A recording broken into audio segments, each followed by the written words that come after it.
रवींद्र दानाजी भोसले त्याच्या नावावर गुन्हा दाखल झाला होता। ते आरोपी पोलीस कस्टडीमध्ये कोर्टाने त्याला 2 दिवसाची पोलीस कस्टडी दिली होती। आजपासून पोलीस कस्टडीमध्ये होता ते। आणि ते आरोपी काल रात्री ते आम्हाला माहित असं पडलं आणि कोर्टात आल्यानंतर आम्हाला माहित पडलं की ते फरार झालेला आहे। तर त्याच्यामध्ये ऑलमोस्ट पोलिसांनी जे रिमांड रिपोर्ट सादर केलेली आहे कोर्टासमोर पीसी मागण्यासाठी, पहिले 1 दिवसाची पीसी घेतली होती, नंतर 2 दिवसाची पीसी मागितली की आम्हाला 2 दिवसाची पीसी त्याला द्या, आम्हाला इन्व्हेस्टिगेशन करायची आहे। आणि ते नंतर जे रिमांड रिपोर्ट आली त्याच्यामध्ये 31 गुन्हा त्याच्यावर दाखल झालेला आहे असं पोलिसांनी खुलासा दिलेला।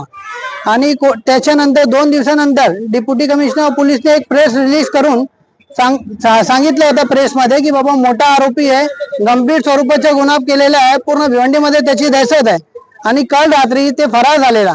ते आम्हाला समज येत नाहीये की पोलिसांची त्याच्यामध्ये काय नेग्लिजन्स झालेली आहे, ते फरार झालेला आहे की त्याला फरार केलेला आहे की काय घडलेलं आहे ऍक्च्युली, त्याचा खुलासा आम्ही आज कोर्टासमोर मागू।